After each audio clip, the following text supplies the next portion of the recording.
Good morning student. Class 12th का first lesson भक्तिन, जिनकी लेखिका है महादेवी वर्मा। ये हमने कल वाले में किया था कि भक्तिन बहुत ही एक परिसर में औरत है कि उसने घर परिवार खेत खलिहान सभी का बहुत ज़्यादा ज्ञान है, लेकिन उसकी सास और जो जेठानी है उस पर ताने मारते रहती हैं क्योंकि उसको तीन बेटियों को उसने जन्म दिया था और उसकी सास ने 3 बेटों को जन्म दिया था और उनकी जो जेठानी होते हैं उन्होंने भी एक बेटों को जन्म दिया था। तब उसकी सास ने कहा था कि यानी कि घर में यानी कि जो भी लड़कों को जन्म देता है पदवी जो होती है वह उसी को दी जाती है। अब उससे आगे क्या हुआ था, धूमधाम से उसने बड़ी लड़की का विवाह करने के उपरांत पति के घरोंदे से खेलती हुई 2 लड़कियों को कच्ची गृहस्थी का भार 29 वर्ष की पत्नी पर छोड़कर संसार से विदा लिया। इसमें क्या कहा गया है कि धूमधाम से बड़ी लड़की के विवाह के पश्चात ही उसके जो पिताजी होते हैं यानी कि भक्तिन के जो पति होते हैं वो क्या होते हैं, उनकी मृत्यु हो जाती है। वह कहता है कि बड़ी लड़की के विवाह के उपरांत ही पति के घरोंदे से पति के घर में खेलती हुई जो भक्तिन वह उसकी दोनों बेटियों का जो भार होता है उन दोनों बेटियों का भार अपनी पत्नी भक्तिन पर छोड़कर वे उन्होंने संसार से विदा ले ली है, यानी कि उनकी मृत्यु हो चुकी है। वह जब मरा तब उसकी अवस्था 36 वर्ष के कुछ अधिक रही होगी। वह कहते कि यानी कि भक्तिन के पति की जब मृत्यु हुई थी उस समय उनकी वर्ष कितने वर्ष की थी, 36 वर्ष की हो चुकी थी। पर पत्नी आज भी बड़ू कहकर स्मरण करती है, लेकिन पत्नी उसे क्या कहती, बड़ू कहकर आज भी उसे स्मरण करती याद करती रहती है। भक्तिन सोचती है कि जब भी वह बूढ़ी हो गई तब भी क्या उसे बड़ू कहकर स्मरण करती है। सोचती रही कि तब क्या उसे परमात्मा के यहाँ वे भी ने बूढ़ा गए होंगे, अतः उन्हें बड़ू ने कहना उनका घोर अपमान है। हाँ, तो भक्तिन के हरे भरे खेत, मोटी ताजी गाय भैंस, फलों से लदे हुए पेड़ देख करके जेठ और जिठेतों के मुंह में पानी भर आना एक स्वाभाविक था। वह कहते हैं कि वे सोचते हैं कि यानी कि उसकी तो मृत्यु हो चुकी है, लेकिन भक्तिन का यानी कि खेत खलियानों को इतनी हरी भरी हरियाली देख करके वो क्या कहते हैं इनके मन में यानी कि पानी अधिक स्वाभाविकता आ जाती है।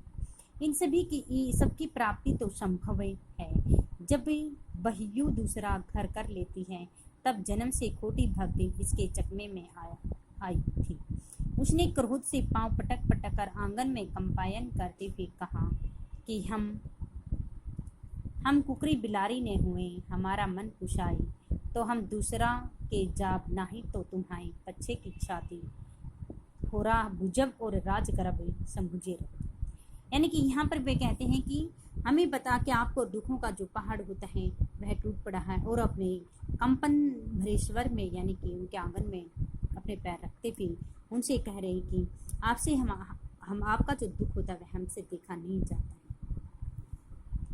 उसने ससुर, अजिया ससुर और जाने के पीढ़ियों के ससुर गणों के उपार्जित जगह जमीन में से सुई की नोक बराबर भी न देने की उदारता नहीं दिखाई।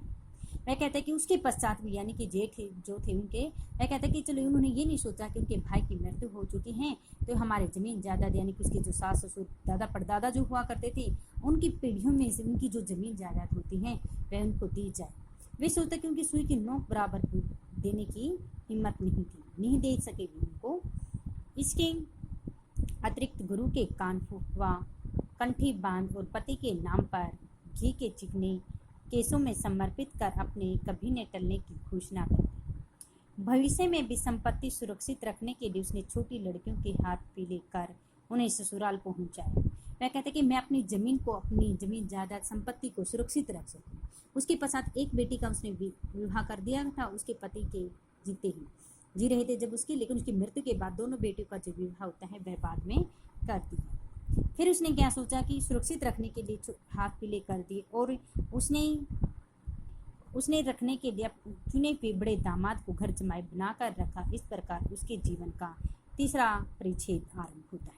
तीसरा परिच्छेद उसका कब होता है, यानी कि जब वह अपने बेटी के पति को अपने घर जमाई बनाकर रखने के लिए कहती है। मैं कहती कि इसमें क्या होता है, मैं अपनी बेटी और उसके पति को अपने यहाँ पे रख लूँगी तो मेरी ज़मीन जायदाद जो होती है वो भी सुरक्षित हो जाएगी, और 2 अपनी छोटी बेटियों का विवाह वो कर देती है। फिर तीसरे परिच्छेद में उसके साथ शुरू होता है कि भक्तिन का दुर्भाग्य भी उसे कम हठी नहीं था। क्या हुआ था? भक्तिन का जो विवाह था वह भी उसे दुर्भाग्य से कठिन नहीं था। इसी से किशोरी से युक्ति होते ही बड़ी लड़की भी विधवा हो गई। इसमें सबसे पहले हम प्रसंग लिखेंगे। ये हमारा गद्यांश है जिसकी से प्रसंग व्याख्या आती है। प्रस्तुत पद्यांश हमारी हिंदी की पाठ्य पुस्तक आरोभाग 2 में संकलित भक्ति नामक पाठ से ली गई हैं। इनमें इनकी लेखिका या कवयित्री महादेवी वर्मा जी हैं। इन पंक्तियों में लेखिका यानी कि भक्तिन के दुर्भाग्य पर प्रकाश डालते हुए कहते हैं उसका कैसा दुर्भाग्य। भक्तिन का दुर्भाग्य भी उससे कम हठी नहीं था। भक्तिन का दुर्भाग्य क्या उसे कम अधिक हठी नहीं था। वह जितना भी दुर्भाग्य से लड़ती दुर्भाग्य उतना ही उसके पीछे दौड़ता था। क्या थी?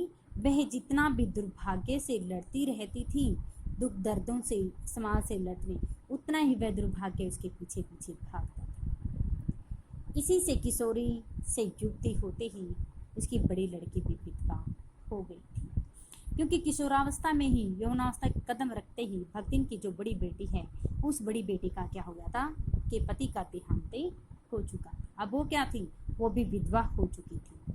अब भक्तिन पर और ज़्यादा दुखों का पहाड़ टूट चुका है, क्योंकि पहले तो उसके पति की मृत्यु उस दुख को वह बेचारी सहन नहीं कर सकी थी। फिर उसने जैसे तैसे भी करके अपने बच्चों को पाला और अपनी छोटी बेटियों का विवाह किया।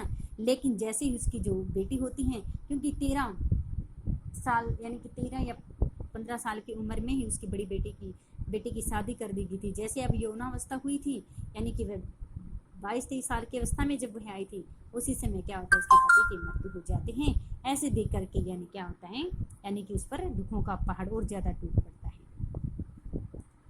बहियून से पार न पा सकने वाले जेठों और काके से परास्त करने के लिए कटिबद्ध जिठोते ने आशा की एक किरण दिखाई। बहियू यानी कि जेठ और जो जेठानी होते हैं और जेठ के जो लड़के होते हैं वे कहते हैं कि उसकी बड़ी बेटी की विधवा होते ही उन दोनों के अंदर जेठ और भाभी बहियू यानी कि जेठ और भाभी होते हैं बहियू, जेठों और भाभियों के अंदर क्या एक आशा की किरण जाग जाती है और उनके जो बच्चे होते हैं उनके अंदर भी एक आशा की किरण जाग जाती है कि अभी यानी कि हमारी जो जमीन जायदाद होती है वो सब कुछ हमारे नाम हो जाएगी। तो उनके अंदर क्या होती है एक उनके पुत्रों में भी आशा की एक नई किरण जागी।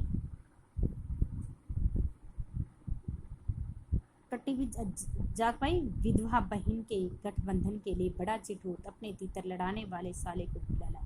उसी समय क्या होता है यानी कि उसके जेठ के जो लड़के होते हैं वो क्या करते हैं हम अपनी बड़ी अब बहन की शादी करेंगे। तो उस विधवा बहन की शादी करने के लिए वो क्या करता बड़ा लड़का अपनी साले तीतरबाज को अपने घर बुला लेता है कि हम इसकी शादी करें। उनकी सोच क्या थी कि तीतरबाज के साथ उनकी शादी करवा करके और ये तो क्या है हमारा ही है अपना ही है, लेकिन इनकी जो जमीन जायदाद संपत्ति वो इसके नाम हो जाएगी और इसे क्या करेंगे हम अपने पास से हड़प लेंगे। यानी कि वो इस चालाकी खेल रही थी उनके साथ, क्योंकि उसका विवाह हो जाने पर सब कुछ उन्हीं के अधिकार में रहता है। क्योंकि वह सोचता है कि मेरी बड़ी बहन का विवाह तीतरबाज के साथ मेरे साले के साथ हो जाता है तो सारे जमीन जायदाद घर क्या होगा हमारे अधिकार में हो जाएगी। भक्तिन की लड़की भी माँ से कम समझदार नहीं थी, लेकिन भक्तिन की जो बड़ी बेटी होती हैं अपनी माँ भक्तिन से भी ज़्यादा समझदार निकली। क्यों निकली? क्योंकि उसने वर को नापसंद कर दिया, क्योंकि उसने तीतरबाज से शादी करने के लिए वो मना कर देती हैं, क्योंकि वह उसकी जो बेटी होती हैं अपने भाई और अपने काका और चाचों की बातों को समझती थी। अब वो किस प्रकार से मेरी जमीन जायदाद को हमारे से हड़पना चाहती है, वह उनकी चालाकी को समझ के इसलिए उसने उसे शादी के लिए मना कर देती है। बाहर के बहनोई का आना और चचेरे भाइयों के लिए सुविधाजनक नहीं था। चचेरे भाई यानी कि उसके भाई यानी कि उसके जो काका के लड़के थे उनके साथ वह कहते ये बात सुविधाजनक नहीं थी। क्यों नहीं थी? अगर इसने शादी नहीं की तो हमारे जमीन जायदाद जो इसकी होती है वो हमारे नाम कैसे हो पाएगी। अतः ये प्रस्ताव जहाँ का तहाँ रह गया, यानी कि उन्होंने जो प्रस्ताव रखा था वो वहीं का वहीं रह गया, क्योंकि उसने उसकी बेटी ने शादी के लिए मना कर दिया था तो उनका जो प्रस्ताव होता है वहीं रह गया। तब भी दोनों माँ बेटी खूब मन लगाकर अपनी संपत्ति की देखभाल करने लगी। जब शादी के मना करने के पश्चात फिर क्या गया भक्तिन और उसकी बेटी दोनों माँ बेटी मन लगा करके अपनी संपत्ति की क्या थी देखभाल स्वयं करने लगी थी।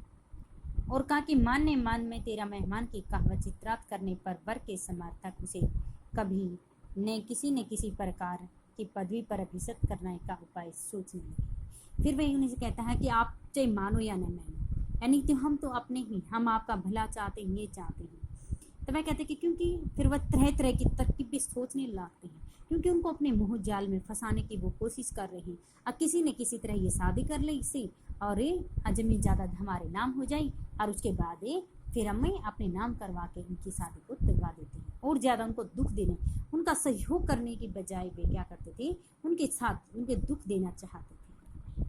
फिर इसके बाद में प्रसंग कि भक्तिन, इसमें भक्तिन के दुर्भाग्य पर एक प्रकाश डाला गया था। इनकी भाषा सहज व सरल है, वर्णात्मक शैली है, अनुप्रास अतिशोक्ति आदि अलंकारों का इसमें प्रयोग किया गया। हमने जो पढ़े इसके बाद में, यानी कि इसके क्वेश्चन आंसर क्या है बनते हैं, इसी में से हमारे पति की मृत्यु के बाद ससुराल वाले उसका पुनर्विवाह क्यों करना चाहते थे। कि भक्तिन की आयु में कितनी थी, 29 वर्ष की ही थी। जिसमें वह विधवा हुई उसमें भक्तिन की आयु तो 29 वर्ष थी, लेकिन उसके पति की आयु 36 वर्ष की थी। और उसने अपनी मेहनत के द्वारा अपने खेत खलियान बाग हरे भरे सब वे कुछ यानी कि हरे भरे थी। उसके पास दुधारू गायें थी, भैंस थी। लेकिन उसके जेठ हो रहे जेठानी ने ये चाहते थे कि भक्तिन के का दूसरा विवाह पुनर्विवाह हो जाए, इसके पास जो खेत खलियान है उन पर हमारा अधिकार हो जाएगा। लेकिन भक्तिन ने अपने मंतव्य को अच्छी प्रकार से समझा ले, तो उसने उनके प्रस्ताव को ठुकरा दिया था। अगले जैसे भक्तिन को बड़े बाप की बड़ी बेटी क्यों कहा गया था। कि भक्तिन यानी कि झूसी गांव के रहने वाले अपने पिता की एक इकलौती संतान थी। उसका नाम क्या था, लक्ष्मी था। वह कहते कि उसकी जो उसका विवाह अल्पायु अवस्था में हो गया था, 5 वर्ष की अवस्था में उसका विवाह हो गया था, और 9 वर्ष की अवस्था में उसका गोना हो गया था। लेकिन वह कहते कि उसके बाद जब वह अपने ससुराल चली जाती है, तो वहाँ जाकर जब उसके पिताजी की मृत्यु होती है तो उसके पिताजी की मृत्यु की खबर भी उसे नहीं दी जाती है, क्योंकि उसकी सौतेली माँ उसी के साथ अच्छा व्यवहार नहीं करती थी। वो सोचती थी कि यानी कि अगर पिता की मृत्यु पर अगर भक्तिन को बुला लिया गया तो उसकी जो जमीन जायदाद होती है वो सारी इसके नाम में हो जाएगी। इसलिए वह भक्तिन को पता भी नहीं होने देती। और जैसे ही वह कहते कि उसकी सास कुछ समय के पश्चात जब उसे उसके मायके भेजती है, तो वहाँ जाने के पश्चात उसे पता चलता है कि उसके पिताजी की मृत्यु हो चुकी है, और वह वापस अपने ससुरालय आ जाती है। तो वहाँ पर देखती हैं तो उसके भक्तिन के जो पति होते हैं वह वहाँ उसके संस्कारों को देख करके, उसकी बातों को देख करके आकर रोज यानी कि जेठ जेठानियाँ इसकी यानी कि कुछ न कुछ कहती रहती इसके बारे में, लेकिन ये फिर भी हमेशा चुपचाप रहते हैं। इसलिए उसको भक्तिन को बड़े बाप की बेटी कहा गया। कि भक्तिन ने अपने वेदव्य को किस प्रकार से व्यतीत करने का फैसला किया था। कि भक्तिन क्या थे, अपने पिता की इकलौती संतान थी, उसके संस्कार भी अच्छे थे, वह अपने पति से बहुत अधिक प्रेम करती थी। वह कहते कि जैसे ही उसके पति की मृत्यु हो जाती है, लेकिन फिर भी वह दूसरा पुनर्विवाह नहीं करती है।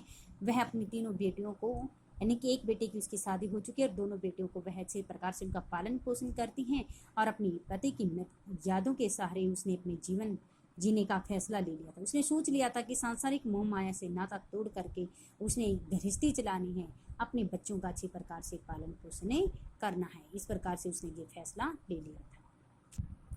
गद्यांश और हमारे ये क्वेश्चन आंसर राइट प्लस